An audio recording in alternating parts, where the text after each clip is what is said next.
Oh, there's something in my chest that I can't hide.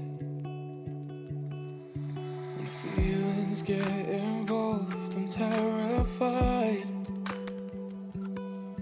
'Cause I've been here before and said goodbye. Oh,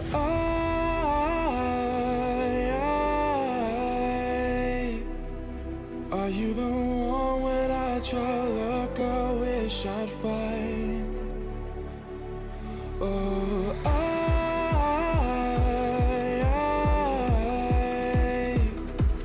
how can I love when I've been hurt 100 times?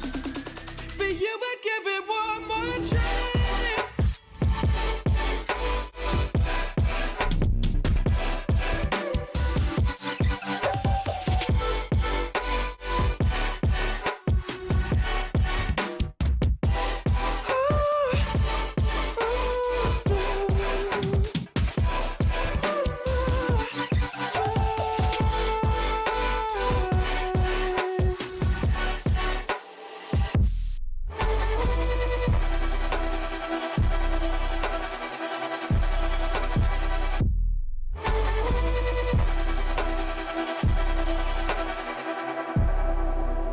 Turn away and wrestle with my doubts. Oh, I leave them all behind, but don't know how. Bury my head deep within the crowd, but I'm reaching for your hand to pull me out. Oh,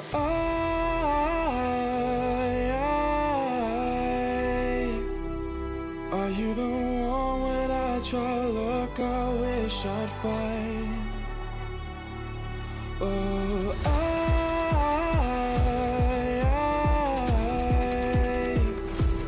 how can I love when I've been hurt 100 times?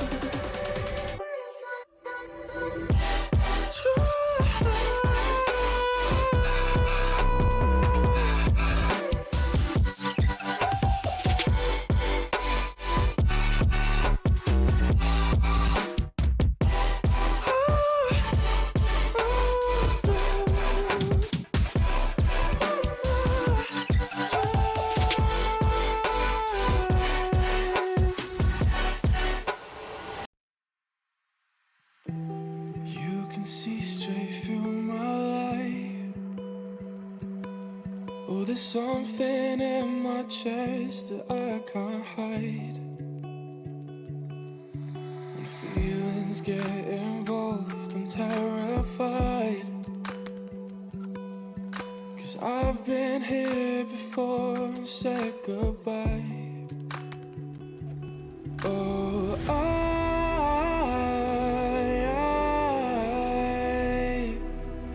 are you the one when I try to look, I wish I'd find? Oh,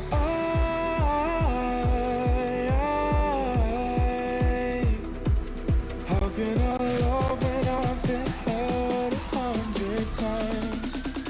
For you I'd give it one more try.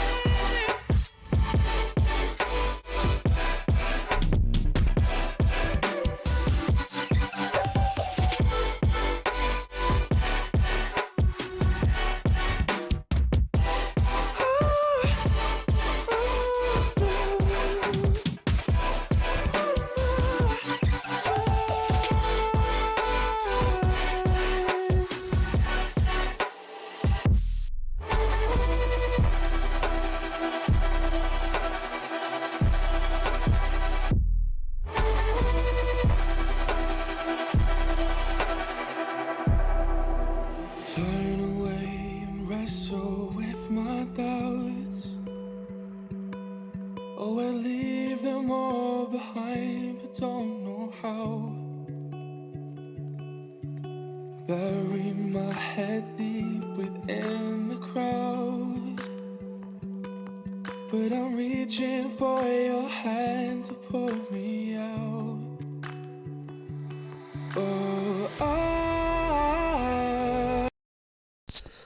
Okay, good evening, everybody. It is time for some more occult history. Um, this I'm going to be just stopping at it, not arbitrarily. It's a 66-page long chapter. I'm just going to stop at page 22. Hopefully, that's a fairly decent place to stop. I've marked it because there's absolutely no way I can do 66 pages in one night of this kind of stuff without and not reading out loud. Oh, my voice going totally out. So here we go. Jump straight on in here. So this is part 2, chapter 4, The World of the Kabbalists.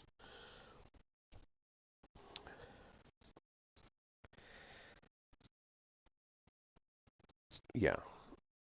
Okay, The World of the Kabbalists.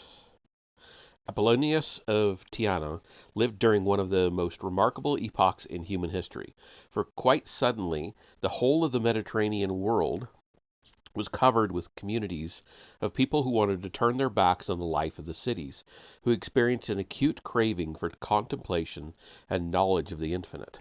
Like the Essenes, they moved into the wilderness and formed their own communities.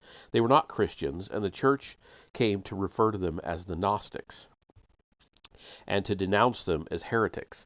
With its usual thoroughness, the church destroyed most of their written records and left hostile and distorted accounts of them in theological writings.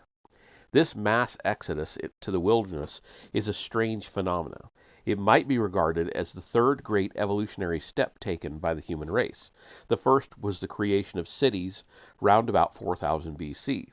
The second was the religious movement that swept across the Western world in the 7th century BC, the era that produced Zarathustra, the Buddha, Lao Tzu and Confucius, Orpheus and Pythagoras, and Dionysus, and the mystery cults that sprang up all over Greece and its neighbors.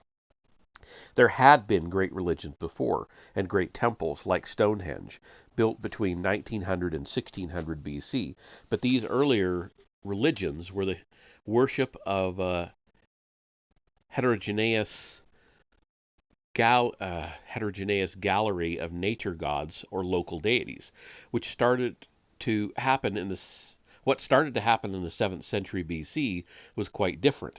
It was a real religious movement that spread in ripples over the civilized world, reaching Gaul and Britain in the form of Druidism. The date is not known, but it was probably around 400 BC. The movement spent its force. A civilized skepticism took its place in Greece and Rome, and then in the century before the birth of Jesus, a new wave began to gather force. It was a reaction against pagan skepticism and Roman imperialism. While Judas Maccabeus was conducting his guerrilla campaign against the Romans, the Essenes withdrew to the shores of the Dead Sea and developed a mystical Judaism. 100 years before Jesus, the Essenes paid homage to a man known simply as the Great Teacher. His name has not come down to us. Then came Christianity, and with it the birth of Gnosticism. They should not be regarded as agnostic, but as different expressions of the human craving to escape the futility of human existence. Christianity gained its ascendancy by preaching the end of the world and the kingdom of God. It declared flatly that the end of the world would occur within the lifetime of people who were alive at the time of the crucifixion. A great battle would take place, Armageddon, named after the battle won by Thutmose III of Egypt, and everyone who was not a Christian would sink into eternal death, while the Christians would live forever on an earth that had been restored to its original Eden state. This was a powerful argument, and it helps to explain the enormous success of Christianity, but it is not the whole reason for the success. Otherwise, Christianity would have died out when the end of the world failed to arrive in the 1st century AD. There was a deep and genuine craving for meanings beyond those of everyday life, with its dreary, everlasting struggle for subsistence. Sensitive men have always felt that the everyday world is a repetitive bore.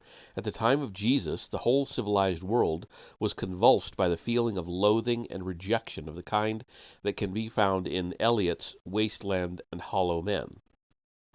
And this is expressed in Gnosticism even more clearly than in Christianity.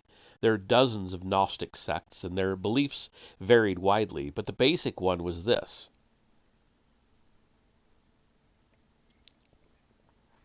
the world was not created by God, but by a stupid and conceited demon or demiurge. God is above creation. He is referred to as the alien, the abyss, the non-existent. This latter epithet means that God is totally beyond everything we mean by existence. He dwells in the realm of the pleroma, mystical plenitude. This God forms the basis of the doctrines of the Kabbalah, and later of Boehm's mystical system, in which God is called the Ungrund, or groundless. But there was some kind of basic split in this alien godhead, and a fall took place. The end result of this fall, which some of the Gnostics believe to be due to Sophia, the feminine figure of wisdom, is the demiurge, or archon, who created the universe. This archon is the God of the Old Testament, the figure Blake called Old Nobodadi, and the identification is made clear in Gnostic writing by putting into his mouth sayings from the Old Testament. Time is a counterfeit substitute of eternity. The demiurge created another 6 archons to help him with creation. He is totally ignorant of the divinity from which he has fallen, and believes himself to be the only God.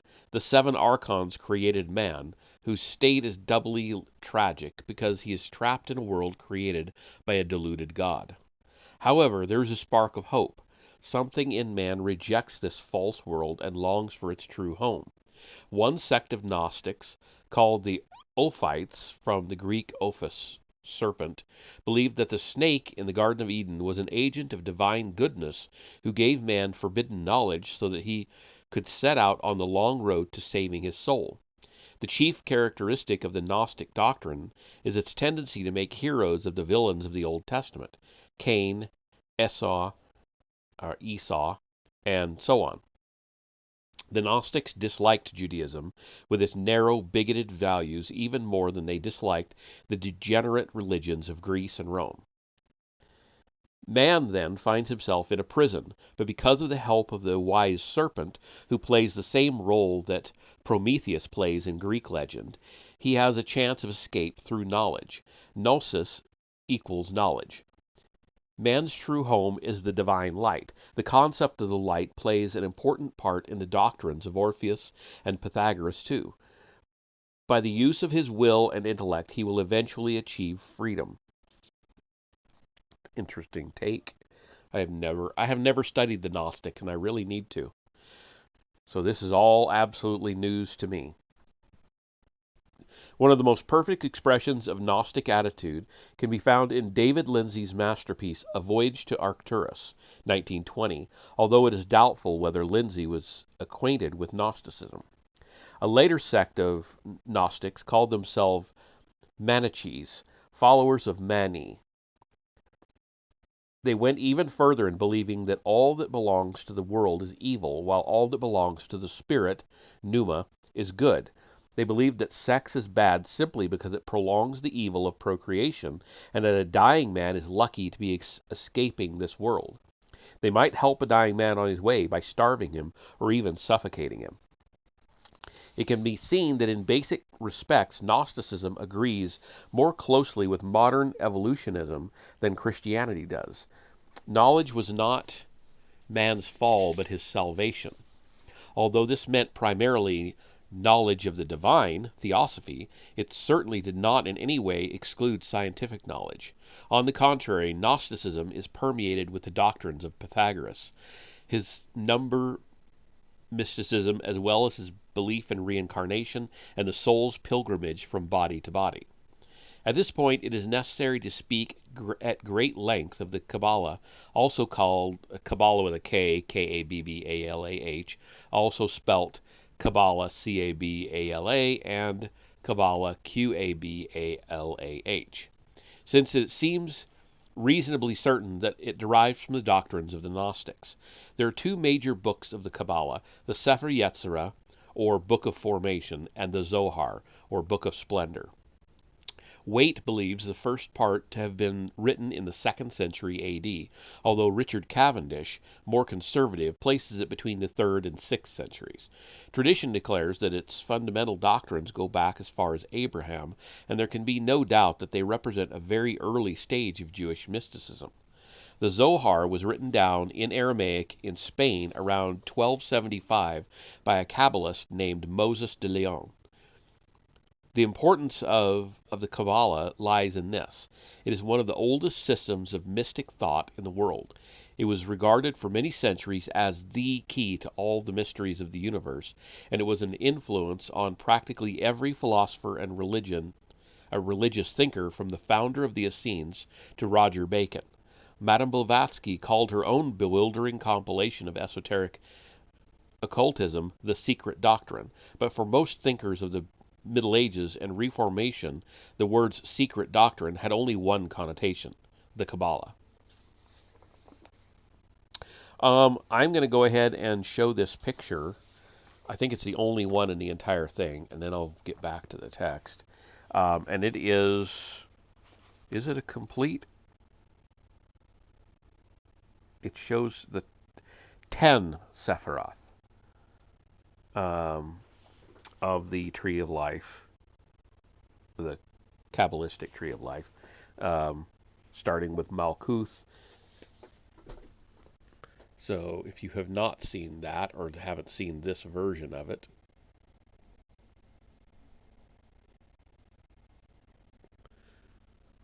okay. Okay. The basis of all Kabbalism is a diagram known as the Sacred Tree, which consists of 10 circles joined by 22 lines. The 10 circles are the Sephiroth, or emanations of God. This is basically a Gnostic diagram. That is to say, it represents the creation as a fall from ultimate Godhead to the earthly kingdom. The soul begins its journey downwards, progressing through 10 spheres, like the layers of an onion, ending in a state of amnesia in the earthly body. Mysticism is, of course, the attempt of the soul to achieve union with God again. The Kabbalah asserts that this cannot be done in one single leap, but that the soul has to make its way back up through the 9 spheres above it, starting by detaching itself from the earthly body. The doctrine of the astral body is fundamental to Kabbalism. The notion that man possesses a spirit body of roughly the same shape and extent as his earthly body, which can detach itself and move upwards. Like the Tibetan and Egyptian books of the dead, the Kabbalah is a guidebook for the soul in its path upward. Like the I Ching, it is also a book of wisdom that can be studied for its own sake. Some influential occultists also assert that the 22 tarot cards are pictorial representations of the 22 paths, so that the tarot is essentially a Kabbalistic document. The essence of the Kabbalah is easy to grasp. An intelligent student can do it in half an hour. Once this basic pattern is understood, one could begin to study the complexities, which are endlessly complex but fascinating. The simplest introduction to these is Dion Fortune's book, The Mystical Kabbalah, which, together with Crowley's Magic in Theory and Practice, is one of the 2 cornerstones of modern occultism. One must begin by studying and grasping the nature of the 10 Sephiroth. At the top stands Kether, the creative Godhead itself. One might ask, how can the Godhead be regarded as an emanation of itself? The answer is that the Kabbalah thinks of the highest form of God as unmanifest and unthinkable, non-existent in the sense of being beyond existence, the Ungrund, or groundless. Kether, the Godhead, is an emanation of Em Sof, this ultimate Godhead. Its symbol is a bearded king, like the Greek Zeus. The creative Godhead had a thought, and the thought became the origin of all creation. This thought split into two, and these two became the Sephiroths Chokmah and Binah. Note that the right-hand side of the tree is masculine, the left side is feminine, which is common throughout the world, left being feminine, right being masculine. Weight reverses the order, but this is not important. Chokmah or Hokmah is the life-giving spirit, the basic creative force, the wisdom of God, and it naturally produces its opposite, the feminine Binah, the passive principle of the universe, the mother, something like the Catholic idea of the Blessed Virgin. This is the first triangle of the tree, Godhead producing out of itself the masculine creative principle and the feminine womb of all life. Sexual imagery permeates the Kabbalah, and it would not be sacrilegious to picture Chokmah and Binah as a phallus and a vagina. Crowley, in Magic in Theory and Practice, identifies Binah with the Great Whore. This may seem to contradict the notion that she may be conceived as a counterpart of the Virgin Mary, but the Kabbalah is full of such contradictory symbols. One might say that each of its symbols, when contemplated from a distance, seems as clear and unambiguous as a star, but when examined closely seems to be made of smoky mist that changes its form continually. This is reflected in some of the names given in to Binah in Dion Fortune's table of correspondences. Amma, the dark sterile mother, Ima, the great fertile mother, the bright fertile mother, Corsia, the throne, Mara, the great sea. She is also Yoni, Cateus. Yoni is vagina, Cateus is a European term meaning the same thing, and chalice, while her spiritual experience is a vision of sorrow, recalling the Virgin. The next triangle of the tree, so if we go back, so you can see what he's talking about.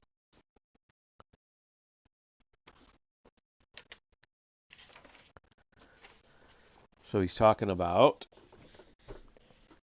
Kether, Binah, and Chokmah, just that very top short little triangle right there.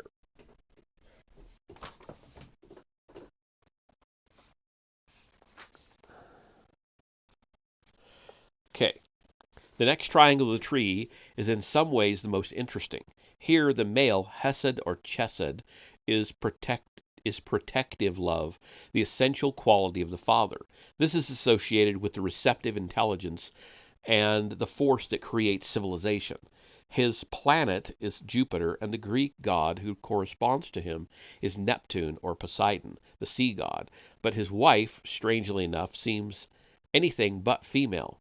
Geburah, or Din, is associated with Mars, war, and with the deadly basilisk, and with the cruelty and violence. Perhaps she is best understood as Kali, the destructive divine mother of Hindu mythology, who is simultaneously the living mother of the universe and the symbol of anarchic violence. Her colors are red and black, as well as the orange of fire. She is justice in its harshest aspect. Her correspondences include the sword and the spear, the scourge and the chain. Her positive characteristics are energy and courage. Tifereth, the third point of this second triangle, reconciles the two opposites. It is tempting to think of it as Jesus, for one of its symbols is the crucified God, but the symbol almost certainly predates the Christian era. It is probably connected with the hanged god of Fraser. Tifereth is, which also I think corresponds with Odin, am I remembering right? He hung upside down from the world tree and discovered the runes. Maybe I'm misremembering that. The hanged god of Fraser. Tifereth is beauty, and a glance at the diagram will show that it is in direct line of descent from the supreme godhead, Kether. Its astrological symbol is the sun. It is to be regarded as a plane of springing vitality and warmth. So that one is, so my thumb is at, or no, my ring finger is at Tifereth. So it's that's the bottom point of the second triangle. In the next triangle, Netsha, Hod, and Yesod, we have descended to the attributes of this world and humankind. Netsha is endurance and victory, and may be regarded as the symbol of the instinctive life of nature and its boundless energies and power of self-renewal. It is by means of dance and sound and color that the Netzach angels are evoked, says Dion Fortune. Netsha is described in Julian Grenfell's lines, quote, "The life is color, warmth, and light, and craving evermore for these," end quote. Its female counterpart, Hod, or Hod, H-O-D, glory or majesty, is the sphere of the mental faculties, particularly imagination and intelligence. Cavendish states that it also has an evil side, reason and logic, which the Kabbalah distrusts. So Hod may be thought of as combining Blakean qualities of vision and imagination with the narrowness of logical positivism. The son of these two Sephiroth is Yesod, the sphere of the moon. We are back to Graves' white goddess. Oddly enough, one of the symbols of Yesod is the male genitals. The whole tree is sometimes regarded as forming a man, an idea Blake borrowed for his prophetic books, and the Sephiroth also correspond to parts of the body. Yesod is the sphere of magic. Observe that it combines the deep forces of nature, Netsha, with intelligence and imagination, a clear statement of the forces behind magic. Its tarot cards are the 4 nines representing great strength, great happiness, material gains, and also despair and cruelty, the negative aspects of the goddess. The last of the Sephiroth is Malkuth, the earth. It is associated with the rainbow and with fruitful forces of nature. Its symbol is a young girl crowned and throned, and its names include Malka, the queen, Kala, the bride, and the virgin. This is the world of generation, of the energies of spring, the peculiar intoxication that some young women exercise unconsciously. Frank Wedekind calls his Lulu Erdgeist, or Earth Spirit. William Blake catches its essence, innocence, pure joy in the Book of Thel. Its negative virtue, significantly enough, is inertia. So,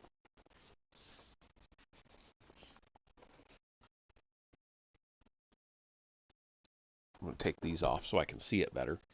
So, the second triangle ended with Tifereth here, and then we just saw Hod Netzsha and Yesod, which is this triangle here, this small one, and then Malkuth down here at the bottom.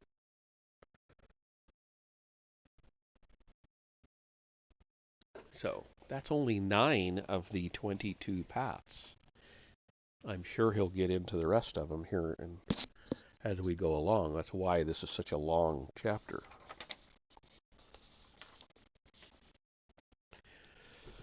Okay, these then are the 10 Sephiroth, the heart of the Kabbalah, the 10 aspects of God, connecting the 10 or our 22 paths corresponding to the greater arcana of the tarot. The Sephiroth themselves are also regarded as paths, making 32 in all. Each path has many symbols and correspondences. I have been able to indicate only a few of these. The serious student of the Kabbalah studies the Sephiroth and their attributes, tracing the relations between them. No doubt that the Kabbalah was originally a purely devotional system, meditation upon the 10 aspects of God. It combined with astrology and other forms of divination until it became a complex but beautiful and symmetrical, sorry, I kept wanting to read that as systemical symmetrical web of correspondences. Jewish religion tends to be harsh, dogmatic, and pedantic, with its rules and disciplines. The Kabbalah is its mystical and devotional side. It is certainly one of the most beautiful and satisfying studies in the whole realm of occultism. Now, the reason I at first said that this didn't quite look complete is I think the the the Sephiroth or the tree that I'm used to has another tree, another sphere, another Sephiroth down here, and a single line. And I think the reasoning for that is that would make it 33. So it's probably something that would be associated with the Masons. I'm just speculating, but I'm quite certain I've seen it that way many times. And that would actually it would make it 34 because you're adding a sphere and a path. But anyway, I've seen it drawn that way many times. So maybe I'm wrong. Maybe I'm just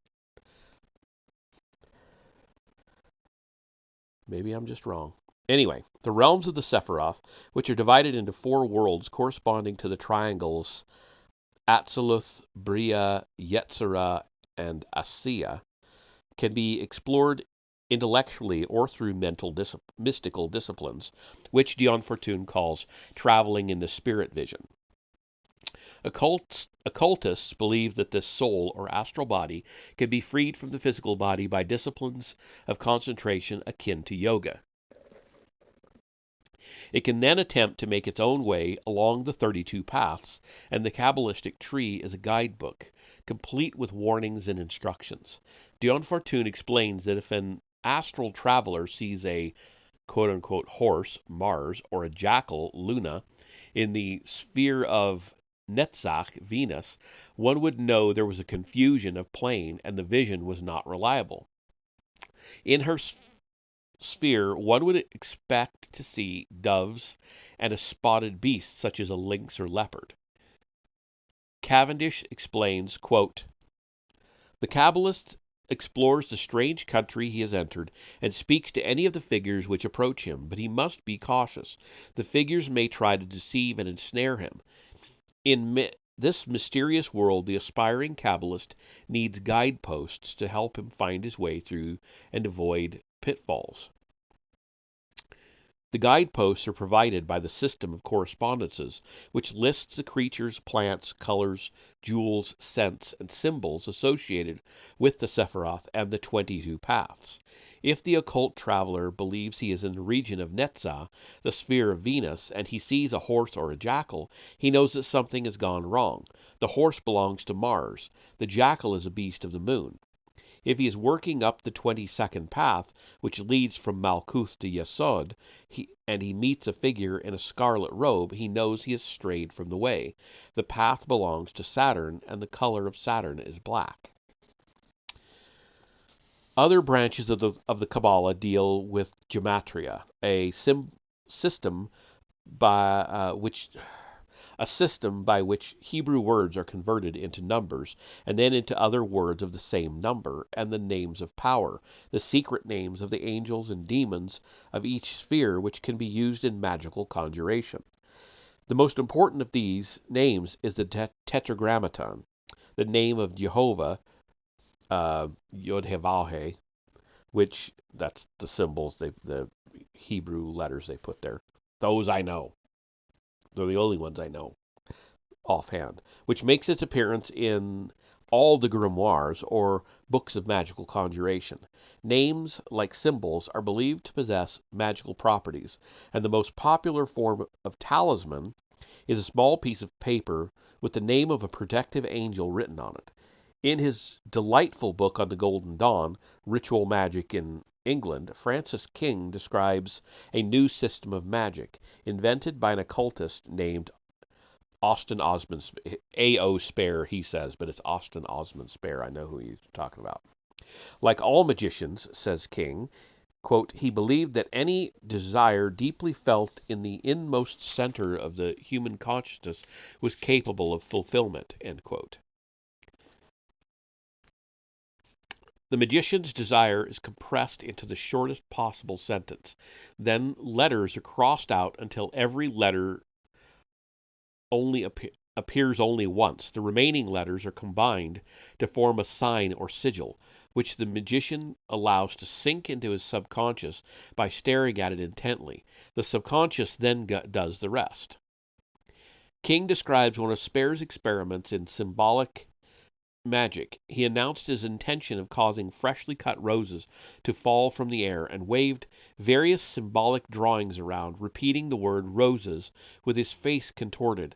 At this moment, the overhead plumbing exploded, deluging Spare and his companion with sewage. um, Austin Osman Spare sometimes is credited, I suppose you could say, with being the founder or the creator of chaos magic. I'm not sure that the new chaos magic people of this generation would agree with that, but anyway. Apollonius of Tyana may have been a Kabbalist. He was certainly closely connected with Gnosticism. His name is often coupled with that of the founder of a major school of Gnosticism, Simon Magus, or Simon the Magician, who gave his name to the Simonians, because of the assiduity. I know I should be able to pronounce that word, but of the Christians, in destroying all documents of the sect, we know little about him. He is referred to in the Acts of the Apostles, chapter 8, as a magician of Samaria, who was regarded by the people as a wonder worker. According to the Acts, he was converted to Christianity. The little we know about him is derived from the writings of various church fathers who were hostile to him. They even gave his name to a sin, simony, because of a legend that he offered the apostles money to confer magic powers on him. Through the mist of legend and exaggeration, we can discern the outline of a man with mediumistic powers and a Pythagorean love of knowledge.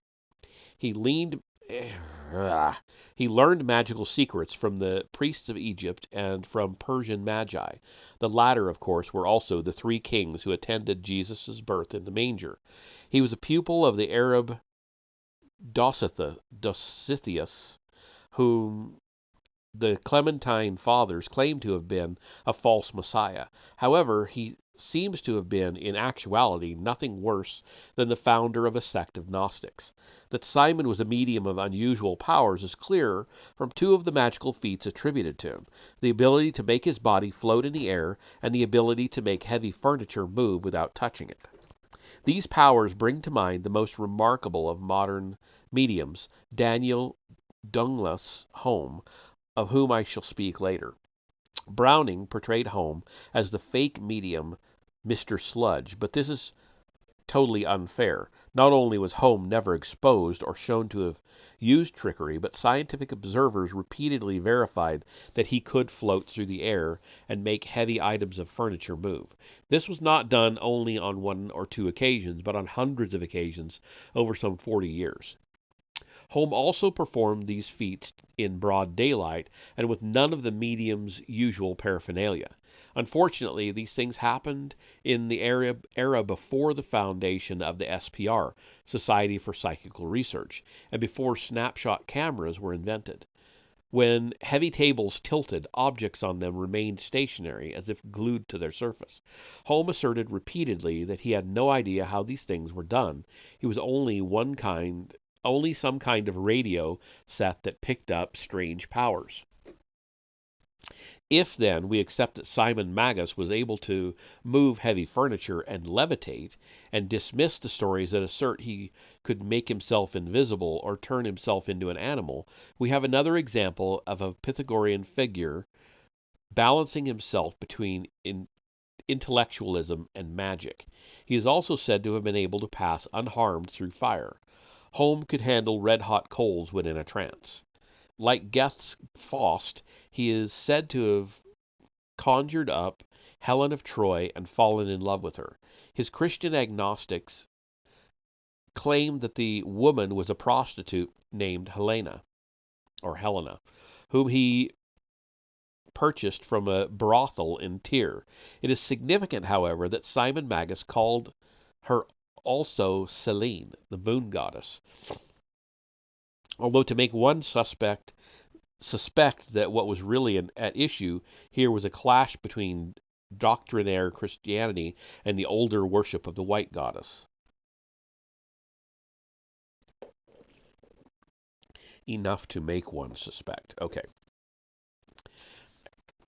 Eliphas Levi, with his usual imaginative inaccuracy, writes, quote, Simon became passionately enamored of his servant, Helen, that passion, at once weakening and exalting, restored his cataleptic states and the morbid phenomena that he termed his gift of wonders, a mythology full of magical reminiscences combined with erotic dreams, issued fully armed from his brain. He undertook pilgrimages like the apostles, carrying Helena with him. End quote. All that can be said for this is that it fits in with the legend of Simon Magus, fostered by the church. According to this legend, Simon is basically a tragic figure, a black magician whose magic was mostly illusion, being inspired by the father of lies himself. He wants power and acclaim, but lacks the necessary purity and high-mindedness, hence his offer to buy magical powers from the apostles. The legend has it that he went to Rome and became a favorite of Nero's, using fraud, trickery, and hypnotism to establish himself. He hypnotizes one of Nero's guards into believing that he has decapitated him. Simon Magus, when he has actually only decapitated a ram, and thus convinces Nero that he can rise from the dead. He becomes Nero's court magician, and the Jews in Rome embrace his Gnostic doctrines. To aid his deluded fellow countrymen, the apostle Peter goes to Rome and challenges Simon to a magical contest. Simon conjures up huge dogs that rush toward Peter, but he makes them vanish by holding out a loaf of holy bread. Simon then levitates himself and flies out of the window, but St. Peter falls on his knees and brings him down with a well-aimed prayer. Simon dies of 2 broken legs, and Peter is thrown into prison by Nero. He will escape, of course, since he holds all the cards. There is little to be learned from the Christian version of the story, except that the choice of a ram as the animal to represent Simon, and his relationship with the siren Helen, seem to indicate that the Christians associated Simon with pagan eroticism. The Gallic bishop Irenaeus, in a refutation of Gnosticism, says the Simonians believed that wisdom, Sophia, was made prisoner on earth by the 7 archons and subjected to every kind of indignity, including being imprisoned in a female body and forced to become a prostitute in a brothel. Can the Helen episode be coincidence, or did the Simonians worship woman as the incarnation of the eternal womanly, and perhaps account for the ecstasy of sexual intercourse by reference to her divine origin? The Christian habit of destroying the records, so reminiscent of Hitler and Stalin, means that we shall never know. Our knowledge of the Gnostics remains vague and general. We know that the Simonians practiced magic, that the therapeutes practiced some form of spirit healing, that the Cainites took a sympathetic view of Judas, and that Cerinthus, leader of the Cerinthians, may have been the author of the Apocalypse that is usually attributed to St. John. There can be little doubt that the Gnostics preserved many of the traditions and ideas of the Orphics and are therefore in the direct line of descent of the Western magical tradition of the Middle Ages. The historian Gibbon found, oh, I just now noticed that I didn't have any um, captions. There we go. That should start them up. I didn't even notice that until this very second. The historian Gibbon found it difficult to restrain his sarcasm when writing about the early history of Christianity, remarking that the laws of nature were frequently suspended for the benefit of the church, and when one studies the relevant documents, it is difficult not to feel the same. Christianity was an epidemic rather than a religion. It appealed to fear, hysteria, and ignorance. It spread across the Western world not because it was true, but because human beings are gullible and superstitious. Wow, he's not very friendly to the Christians here. Um, Sienkiewicz's Quo Vadis shows us a community of great souls defying the might of Rome because they possess a higher truth than the pagans. But it would be more accurate to think of the early Christians as a mass movement akin to Billy Grahamism or the Jehovah's Witnesses. There is something offensive in the way they praise themselves with the unintelligent enthusiasm of a television advertisement. Hordes of demons are invented in order to demonstrate that the saints can get the better of them with a few prayers. In the story of the magician Cyprian, later Saint Cyprian, in the Golden Legend, the devil boasts at length, quote, I threw the heavens into confusion, I cast down angels from on high, I deceived Eve, I stained the earth with blood, I prompted the crucifixion of Christ, end quote, and so on. Not knowing, poor wretch, adds the chronicler, quote, that the power of Christ is insuperable, end quote. This is typical of the tone of early Christian writers. They seem unaware that by giving their Savior the attributes of a comic strip Superman, they are removing any sporting interest from the conflict and making people with a spark of independence feel like siding with the devil.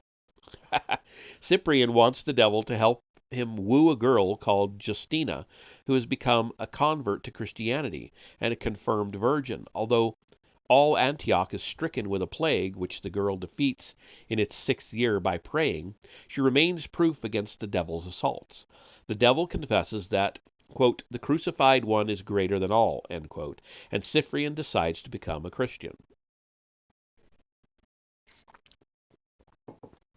This is not intended as an indictment of Christianity as such. A religion is judged by its highest manifestation, not its lowest. All propaganda is meant to appeal to the feeble-minded. Christian hagiography is no exception. Christianity should be judged by its mystics, not by its religious caterpillars, to borrow a phrase of Marlowe's. Perhaps the most fundamental objection to Christianity is Nietzsche's, that it exalts negative virtues. St. Augustine labors the contrast between the city of this world and the city of God through about 1,000 pages of his major work. His attack on the earthly city carries conviction. He portrays its pride, its vanity, its short-sightedness, and expediency. In short, its slavery to the merely personal. One expects the city of God to be a city governed by the drive towards the impersonal, by creativity and vision. Instead, Augustine talks about self-sacrifice, obedience, humility, chastity. It is all negative. Under the circumstances, it is not surprising that the early Christians spent most of their time squabbling amongst themselves, burning heretics, and inventing nonsensical stories about demons. To read any early Christian tract, for example, John Cassian's Institutes of the Monastic Life, about AD 400, is to plod through long discussions of faults and sins, carnal impulses, covetousness, vainglory, pride, and so on. He describes acedia, Oblomov's disease of boredom, and describes manual labor as the antidote. Monks who spent most of their life in this negative frame of mind were turning their minds into stagnant pools. Mankind had reached a point in its evolution where the emphasis swung from the body to the soul. Augustine was right to regard Plato as the most important pagan forerunner of Christianity, for Plato was the first to express the idea that the soul spends its time trying to free itself from the body, and that therefore death is a consummation devoutly to be wished. The early Greeks had never seen the soul as somehow the agnostic antagonist of the body. Pneuma was the breath of life, but the ghost that descended to the netherworld was a more or less exact replica of the body, the principle that animated it, not its enemy. Quite suddenly, after a mere 4,000 years of civilization, man became soul conscious, aware of a part of his identity that went beyond the body and his everyday affairs. So far, his needs had been simple: food, drink, security, comfort, a certain amount of excitement. Now he was developing what might be called meta needs, the need for a widening and deepening of consciousness. He did not understand this. He did not possess the concepts to grasp what was happening. As to Jesus himself, he had certainly never preached the war of the soul against the body. He preached universal love, the principle of mutual aid. His discovery was common sense rather than metaphysical. It was the economic principle of division of labor. If 10 men each make the parts of a motor car, they can build a dozen motor cars a day. If each man tried to make a motor car on his own, he would be lucky to make one a week. Jesus was a visionary who foresaw the kingdom of God on earth, and who wanted to persuade men to behave like gods and not like animals. He had no dislike of the body as such, and was perfectly prepared to eat with publicans and sinners. It was St. Paul who invented the religion of salvationism that depended on self-torment and that thrived on hysteria and emotionalism. It happened to fit the need of the human race at that point in evolution for rejecting the lower self that lives and dies like an animal. It is arguable that St. Paul's Christianity was one of the greatest disasters that has ever befallen the human race. A great black shadow of intolerance, a super totalitarianism that makes communism seem harmless by comparison. What Western men needed at that point was a positive religion. The religions of Greece and Rome failed because they lacked seriousness and intensity. Mankind was haunted by a vision of freedom. The human race was in the grip of civilization neurosis. Man's instincts could remember the days when he lived by hunting the bear and mastodon on wide savannas. He was like a child in his first year at school, looking back nostalgically to days of freedom. The craving took the form of a nostalgia for a return to some kind of golden age. Christianity quite simply outbid its rivals in offering him a dream that more or less fitted. The Greek religion of Demeter or Orpheus might have been a serious rival, but it had lost its vitality over the centuries, and in any case, believed in reincarnation.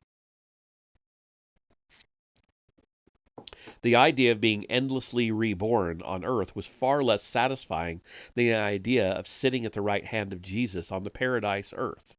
The religion of Mithras, the sun god, was almost identical with Christianity in its tenets: the Savior, and eternity of bliss or woe for the non-believers, and at one time it almost replaced Christianity in the Roman Empire, but it lacked the savage, proselytizing zeal of the more totalitarian Christians, and was eventually stamped out by them with the usual thoroughness.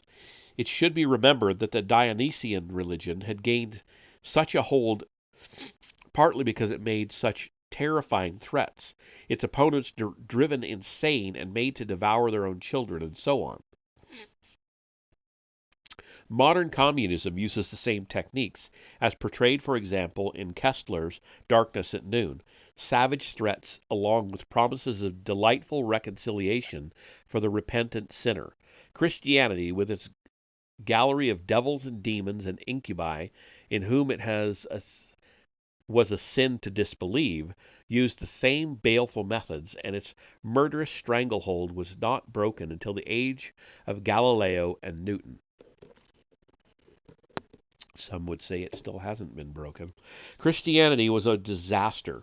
It would have been better if the great religion of our era had been more positive, something closer to the worship of Orpheus or Dionysus. But in a historical sense, it was still a huge step forward for the human race. For the first time in its violent history, a large portion of mankind believed completely in a dogma that was unconnected with its everyday life. This is of quite peculiar importance, for as we have already observed, everyday life traps man in a small box called the present, and it destroys his long-range purpose as effectively as the black hood destroys the savageness of the hawk. Confined in the dull, unchallenging present, he turns into a vegetable. If the best is to be got out of him, he needs to be driven by purposes that galvanize him out of his passivity. Only a few men like Alexander and Napoleon are fortunate enough to be rescued from their boredom by the beckoning of great events. The rest of us, if we want to transcend the triviality of everydayness, have to create our own purpose or look around until we find one. Most people never do, so although much can be said against Christianity, we must recognize it had one virtue that outweighed all the faults. It turned the great mass of humankind into creatures with a certain purpose. If they believed literally in demons, they also believed literally in angels and in heaven. The first 10 centuries of Christianity mark the nadir of the magician. Everyone believed in magic, of course, but it was regarded as a province of the devil.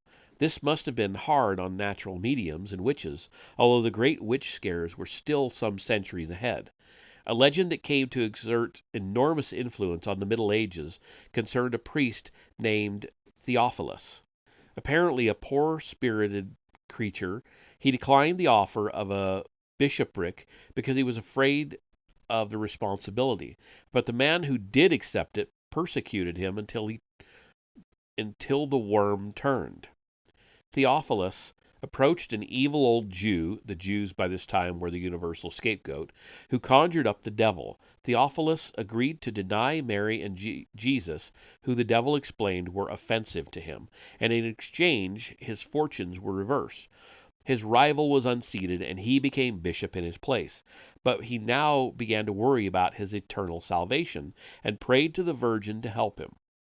She eventually obtained God's pardon for Theophilus, who confessed his sin publicly, and died shortly afterwards in an atmosphere of sanctity, having burned the diabolic pact. For some reason, this absurd story touched the imagination of Christians for 1,000 years. E.M. Butler mentions the dates A.D. 600 to A.D. 1600. It was the first story of its kind.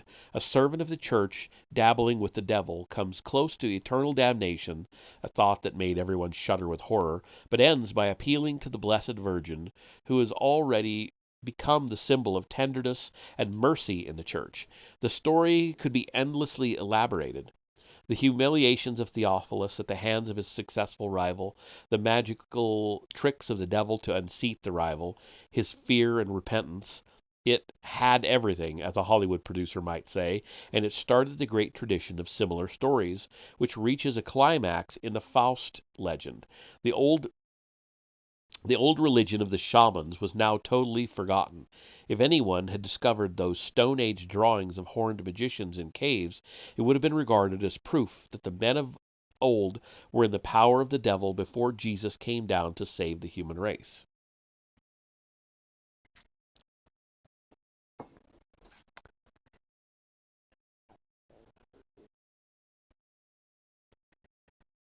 Yep, thanks for the chat. I'm just reading the book, dude.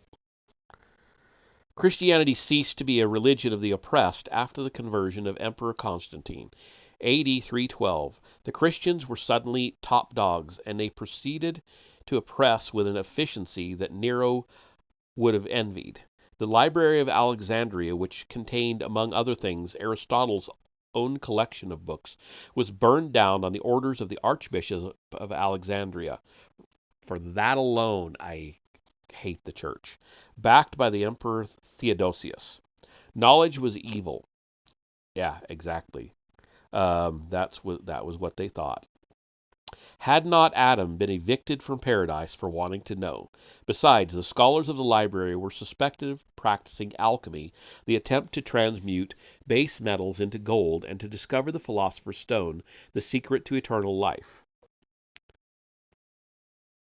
Alchemy eventually gained a kind of respectability by declaring that its search for the philosopher's stone was a symbol of the Christian search for mystical union with God.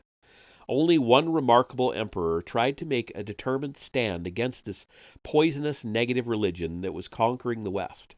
Julian, known as the Apostate, Constantine's nephew, a gentle scholar so retiring that he escaped assassination by Constantine's sons. He made a determined attempt to get rid of Christianity in his ascension to the throne in 361. His ambition was to restore the pagan worship of the gods and substitute Mithraism for Christianity as the official religion. In his letter to Sallust on the sovereign sun, he speaks of the strange longing for the solar rays that possessed him as a child, and adds that of his own accord, without the help of books or teachers, he learned divination by means of the heavenly bodies, i.e., astrology. Unfortunately, Julian, the man of peace, made the mistake of trying to become a warrior, and died on an expedition to Persia only 2 years after he came to the throne. His old school friend, the Bishop of Constantinople, Gregory Nazianzen, wrote 2 invectives against Julian. Since Julian had shown him great kindness, he was forced to invent malicious motives to explain it. At all events, the death of Julian was a tragedy for the Western world. If he had lived as long as the Emperor Augustus, the world would have become a better and saner place. Ibsen, in his play Emperor and Galilean, grasped some of Julian's importance, and the play should be read by all who are interested in the philosopher emperor. The other great philosopher emperor, Marcus Aurelius, had also persecuted the Christians 2 centuries earlier, and this has always been held against him. But the truth seems to be that balanced, rational minds, like Julian's and Marcus Aurelius's, were affronted by the mixture of superstition and hysterical emotionalism in Christianity. The thought of a long-lived Julian is one of the most regrettable might-have-beens in Western history. Very interesting. I like it. It would certainly have made an immense difference to the history of magic. Pagans had no horror of magic, but they did not associate it with the devil, or his pagan equivalents Set, Ahriman, and so on. Under Christianity, magic became black magic, and its power derived from demons, instead of from man's own hidden faculties. As far as magic is concerned, Christianity is an enormous red herring. Magic is a natural human faculty and can be developed like any other faculty. But under Christianity, manifestations of mediumship, second sight, and the rest are regarded as evidence of possession by demons or angelic intervention. The initiate becomes either a holy man or a sorcerer. A monk who happened to possess mediumistic powers might find himself burned alive or canonized. An example of the latter is Saint Joseph of Copertina, the flying monk, whose feats are well attested by many witnesses. Giuseppe Dessa was born in Apulia, Italy in 1603, a strange, sickly boy who became known as Open Mouth because his mouth usually hung open. One commentator remarks that, quote, he was not far from what today we would call a state of feeble-mindedness, end quote. A bishop described him as idiota, although the word meant innocent rather than idiotic. He was subject to ecstasies, and even as a teenager given to ascetic self-torments that undermined his health. At the age of 17, he was accepted into the Capuchin order, but dismissed 8 months later because of total inability to concentrate.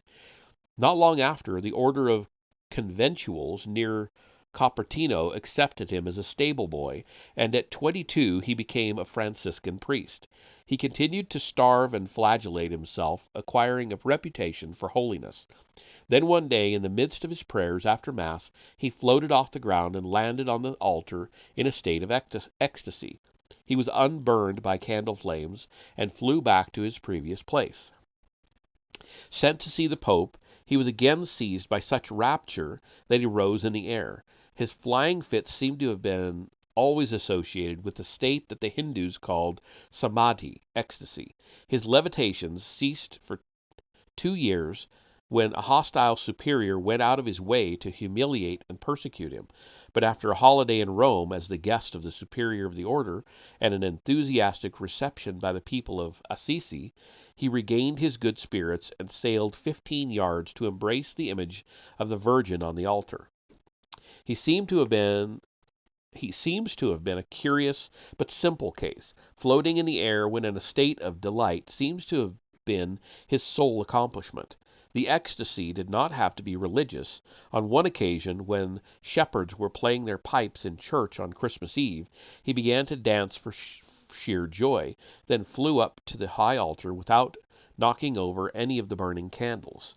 Unlike Daniel Douglas Home, St. Joseph seems to have been able to control his flights. On one occasion, when he had flown past lamps and ornaments that blocked the way to the altar, his superior called him back, and he flew back to the place he had vacated. When a fellow monk remarked on the beauty of the sky, he shrieked and flew to the top of a nearby tree.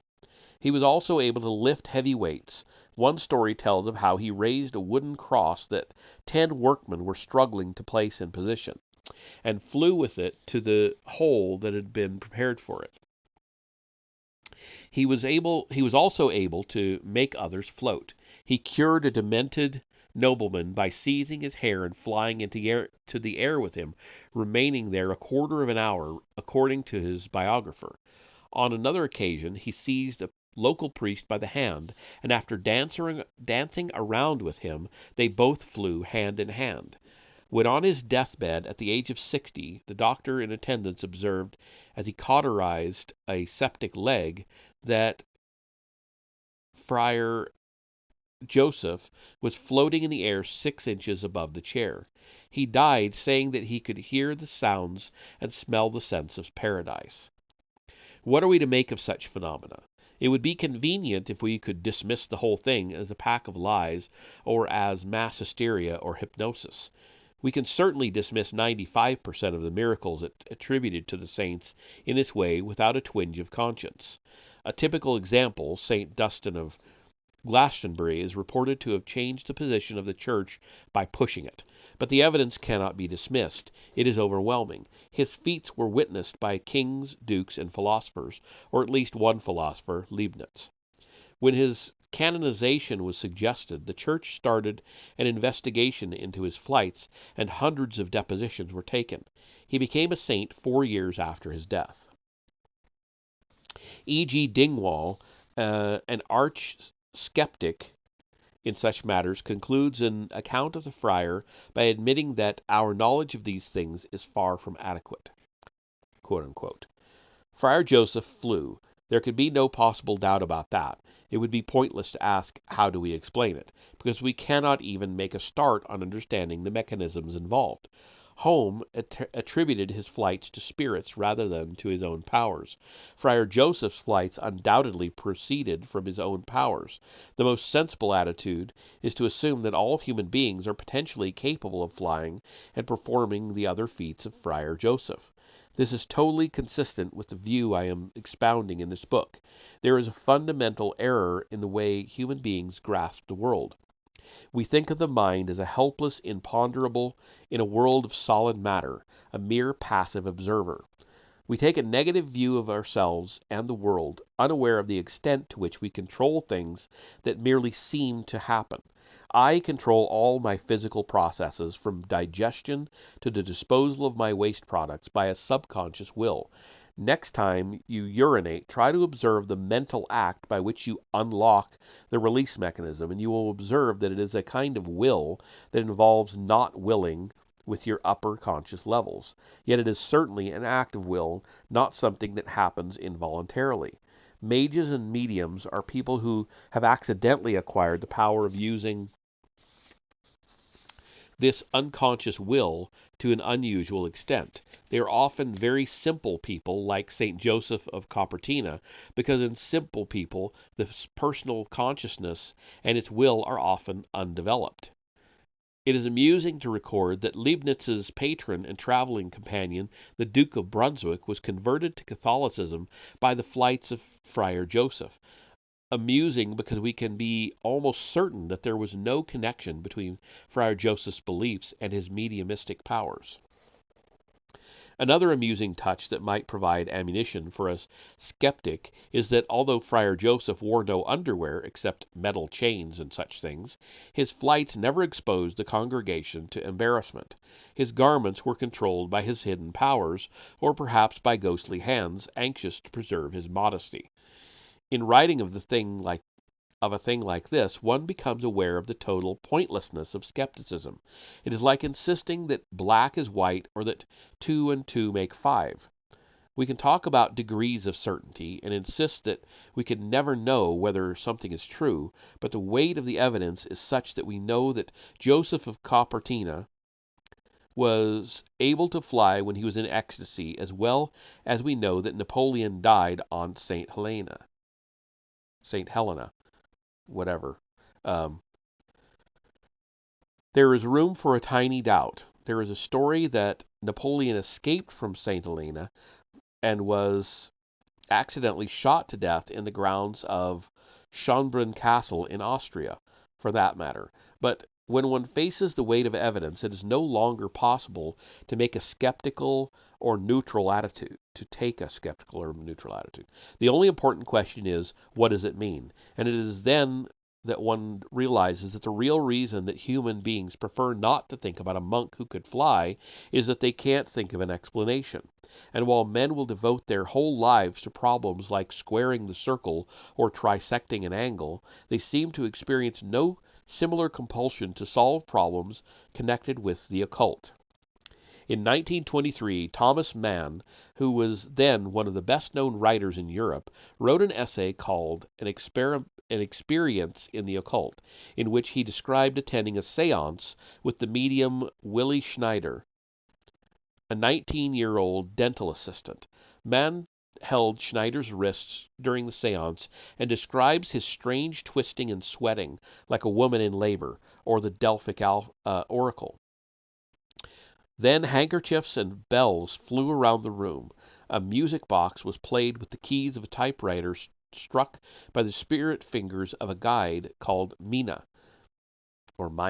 Mann testifies, quote, any mechanical deception or sleight-of-hand tricks were humanly impossible, end quote.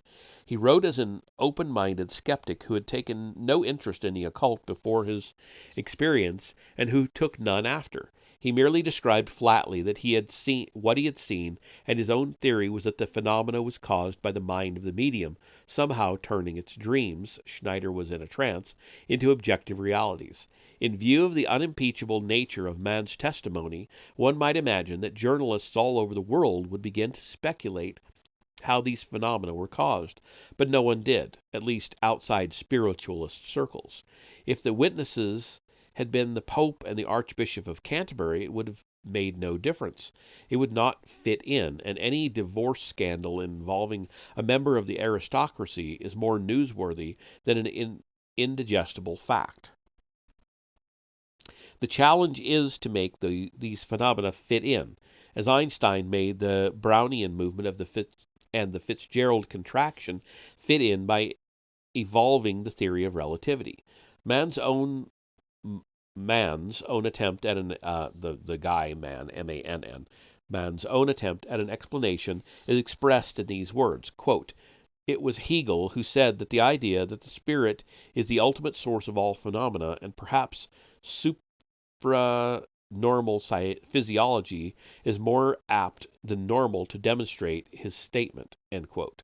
One might enlarge on this by saying that human beings have no idea of the extent to which they are unconsciously involved in the phenomena of their lives. We can accept the notion that my subconscious mind can make me forget an umbrella in a house I went to revisit, but not that it might, under certain circumstances, make the umbrella fly through the air. Whether the forces that made St. Joseph float like a balloon and threw a felt ring in Thomas Mann's face were telekinetic, or whether St. Joseph and Willie Schneider somehow provided the energy for extra-human agencies, is a matter upon which no opinion can be ventured at this stage, but that these forces are potentially in the control of every human being, there can surely be no doubt. Our ordinary human powers are odd enough. For example, anyone who has suffered from catarrh or head colds will know that a blocked sinus can be cleared by a certain kind of mental effort. Try it as an experiment. You are lying in bed on your left side and your left sinus is blocked. Turn on your right side and then try to unblock the sinus by an act of concentration. It involves a kind of self-hypnotism. You imagine the point of blockage and imagine it clearing.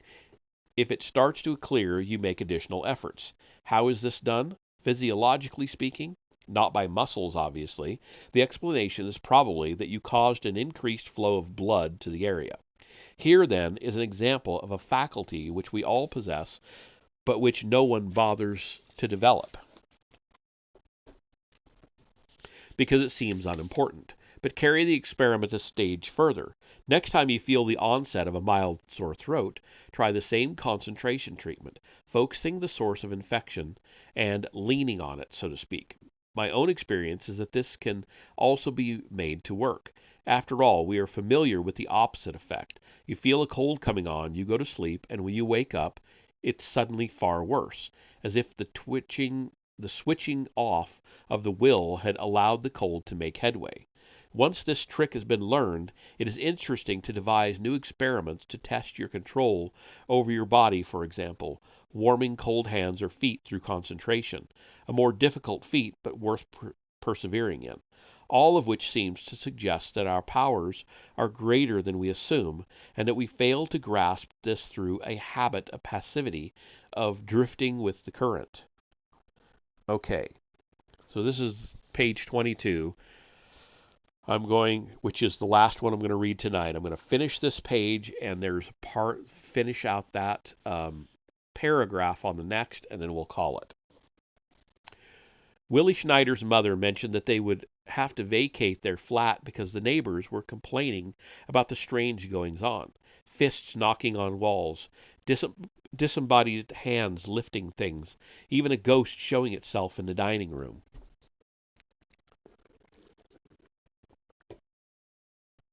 Daniel Douglas Home was thrown out of the home of his foster parents for similar reasons. More than a century before the remarkable feats of Joseph of Cupertino, there occurred in the Dominican friary at Bern, in Switzerland, a series of events that show much the same pattern, but in this case they ended less satisfactorily for the friars than in the case of the flying monk. Johann Jetzer was born in the village of Zurzach in Switzerland in about 1483.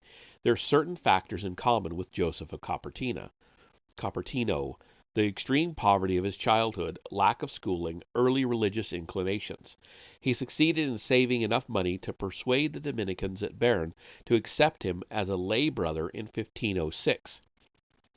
He made a good impression, spending his days in prayer and fasting, but within a short time strange disturbances began. One night Jetzer was awakened by the ghost of a Dominican friar with a black face, who pulled the bedclothes off the bed, and explained that he was suffering on account of his sins. Jetzer was admitted to the order as a friar in 1507, and the manifestations increased. A large stone fell on the floor, doors opened and shut on their own, voices were heard, and the ghost appeared again, identifying himself as a former prior of the order who had fallen into bad ways and been murdered. since which time he had been in purgatory. He asked Yetzer to have masses said for his soul, and to scourge himself until the blood flowed. No one in the monastery took this amiss. There was nothing unusual in a spirit asking to be relieved from its well-deserved torments. The masses were said. Yetzer continued to see the spirit, who was noseless and earless, having had these organs removed when he was murdered. And the poltergeist phenomena continued to occur when the ghost was due. Finally, the ex-prior appeared complete with nose and ears to thank the monks for delivering his soul from purgatory. He was now in a state of bliss. And that is where I'm going to stop. I know it's kind of right in the middle of a story, but that's the end of that paragraph, and that puts us on to page 23 of this chapter, which I'm going to have to break into thirds. That's just all there is to it. So that'll be that for tonight. We'll come back to it Tuesday and continue on. And yeah, so I hope you're enjoying it so far. Let's see, is there anybody around that I want to... Wolf and Narwhal is playing. Ooh, let's go over to them. I have not been over to Wolf and Narwhal in a while, so I will hang out for a minute if you would, please, and I will see you over there.